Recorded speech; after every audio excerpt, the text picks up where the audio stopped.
Hi, welcome to Julius Bar. Today we're gonna mix a Total Eclipse of the Berry.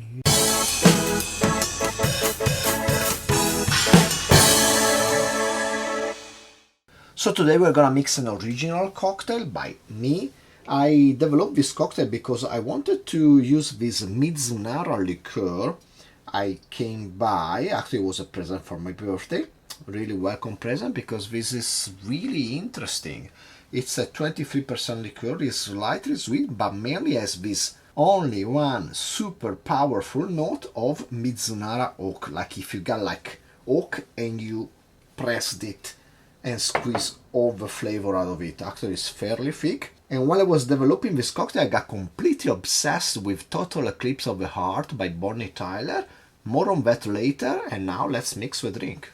Let's start with some strawberries. And I'm gonna use two of these small strawberries. I would say if you have a normal size strawberry, you can use just one. We don't want too much berries. In fact, they are gonna be totally eclipsed, like the name of a cocktail. See? Let's clean them nicely and let's slice them into small pieces. So I chopped this strawberry, more than thinly chopped. I made small cubes out of it. When I was about to forget, we are going to need 1 teaspoon of strawberry jam. Not too big of a teaspoon. Don't make it too full. Maybe like this, it's fine. This is low sugar added jam. Of course they add some sugar, just in the form of date syrup instead of white sugar, but they add some sugar anyway, kind of on the lower side of the jam sugar spectrum. And let's start with the Mizunara liqueur. You need to flip it because it really develops some residue at the bottom. And we're gonna have 15 milliliters of this. It's hard to describe how it tastes like, except extremely woody. In some way it reminds me of Japanese ofuro, like the typical hot bath made of wood. That's made usually from hinoki, which is a completely different species, but I guess they share some kind of resin or something. I don't know, they have some similarity in the smell. Anyway, let's go on with 22.5 milliliters of Carpano dry vermouth.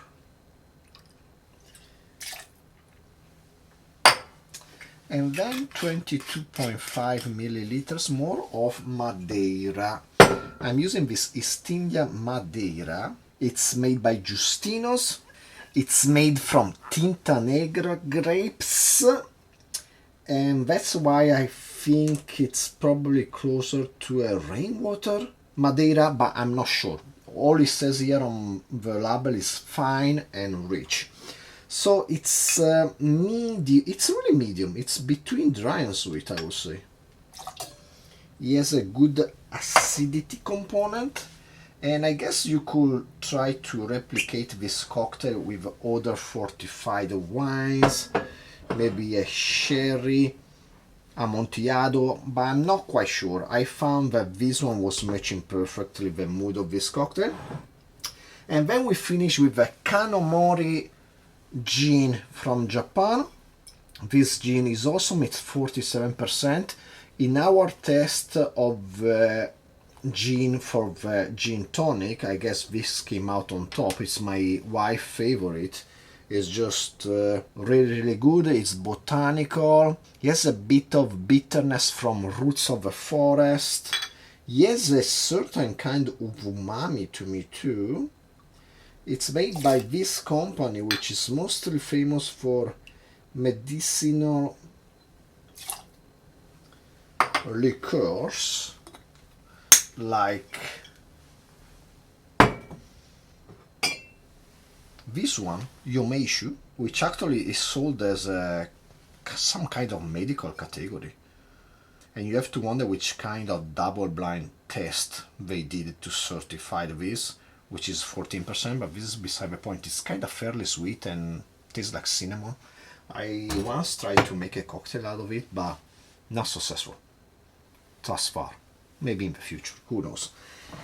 Anyway, now we have all our ingredients, but to proceed with our cocktail, we are gonna take a slightly different route. I'm gonna get ice here in the amount of 6 cubes, and then I'm gonna crack it in our shaker with a small hammer.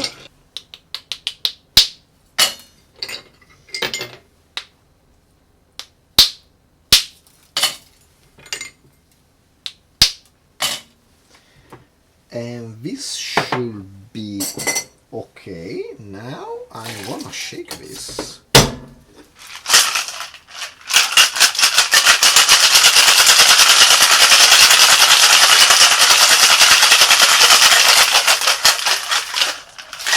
A brief and strong shake, and then I'm just gonna pour the whole content of our shaker in our glass.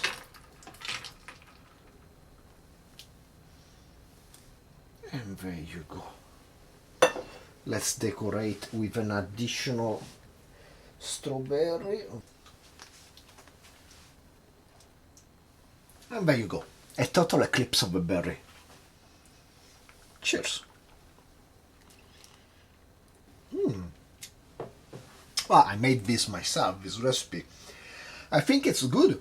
The tricky part and the focus of this drink is the balance between the woody notes of this Mizunara liqueur, the fruits, which are kind of eclipse, but they play an important role in the cocktail, and the acidity of the Madeira wine, while the underlying theme, the most important flavor in the whole drink, is the bitterness of the gin we chose.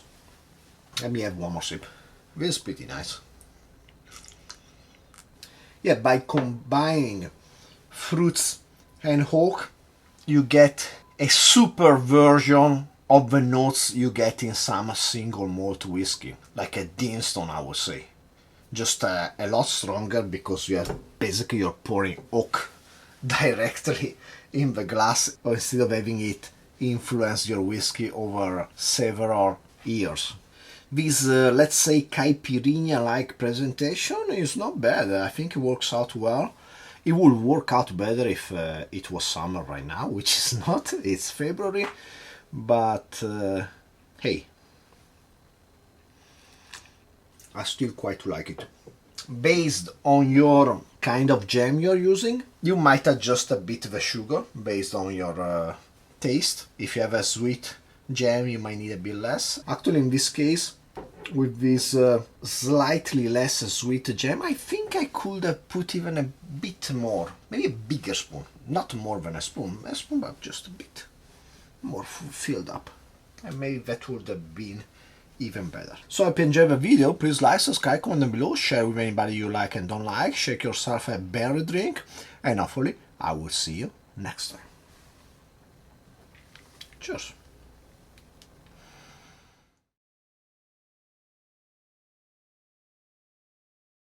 So I just heard for the first time the song Total Eclipse of the Heart in its entirety, maybe like 3-4 days ago, and since then I've been obsessed. I don't think the song was that famous in the 80s in Italy, where I was growing up, and the fact is I never really heard the whole song. A few days ago, I think Spotify or YouTube proposed the song video in its entirety, the short version, and so I was like, wait, I know the melody of the chorus, that I heard before, but the whole song, I was like, this is incredible, wait, what's going on? I was like, why? It's the first time we hear the chorus and the song is almost over, this is weird.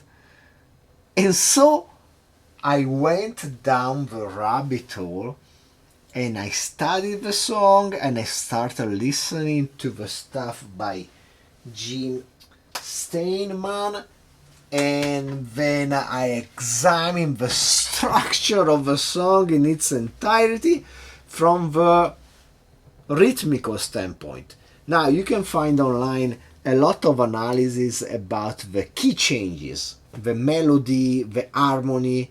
Now those things I cannot examine because I don't know much about that. Even in those regards, this song seems amazing. But yeah, it seemed really weird at the beginning, and it was the short version. And there is some reason for that, but in general, even the long version, the normal version you find on the album, is pretty weird. Still, I think Gene Steinman was even weirder, usually. He's like calmed down himself in the weirdness to make this song. I think actually this song, Total Eclipse of the Heart, it's the perfect balance between his operatic style, his like musical style, and normal pop song. And I went and examined all the measures. But what I found out is, beside the structure of the song is kind of symmetric, it just repeats twice pretty much the same part, instead of usually a normal pop song will do it 3 times, like 3 choruses, 3 verses, or 2 verses, 4 choruses, something like that. He just go along twice, along the same pattern, which you can see here. But not just that, he has this habit of adding and subtracting half a measure. It's a normal 4/4 song, but he adds 2/4 here and there, 2 beats, to either increase anticipation, make a build up. He adds a background vocal that repeats the verse. He creates tension. He creates urgency by subtracting 2/4. For example, in the Bright Eyes section, which I marked here as a 3 measure of 4/4, is actually more like 2 measure of 6/4. It creates a kind of syncopation, or even a polyrhythm, if you would like to call it that. But I will have more on polyrhythm once I will talk about Happiness is a Warm Gun by Beatles. That will happen. It will happen eventually, don't worry. What I want to point out is actually I was listening to the shortened version, and actually the shortened version in this case has some peculiarity. I usually hate shortened version of songs. Like, for example, lately I went to karaoke and sang The Evil That Men Do by Iron Maiden. It was a shortened single version. It sucks really bad. Another example is the songs by Type O Negative.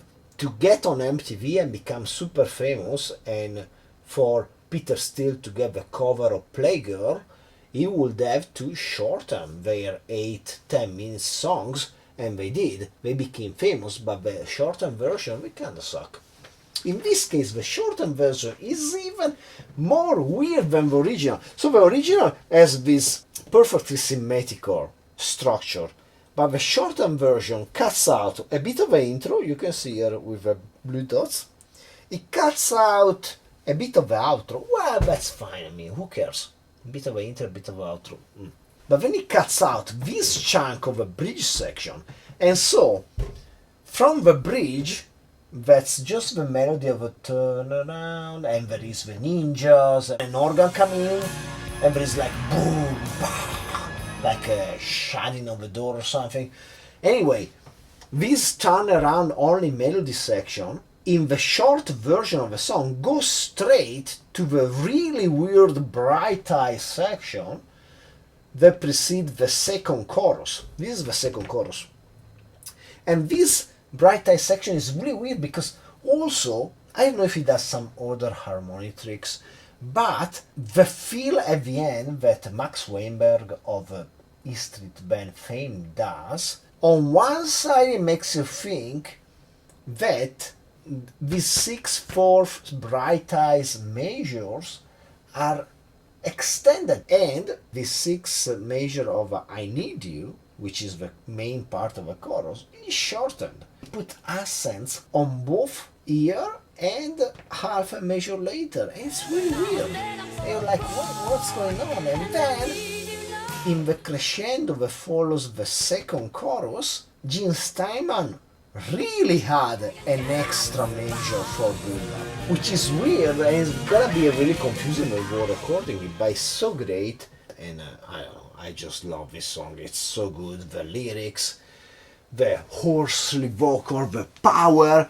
the fact that she's not afraid to go really rough. Something that in the 80s, female singer used to do. Her, Bonnie Tyler, but also like I think about Pat Benatar, Belinda Carlisle. In their song, they were allowed to go like hoarsely, rough, rock and roll.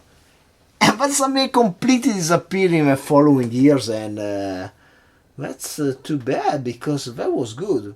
There is also the crazy music video, which is freaking insane, featuring a Gianfranco Zola lookalike at the end, which he really looks like him. For me, growing up in Italy, I think Zola was actually one of the most underrated strikers of all time. In fact, he had to leave Italy and go to Chelsea. Did he go to Chelsea? I don't know. But anyway, man, seeing him at the end of the video was kind of weird, which is it's not him. It's not him, but it looks like him.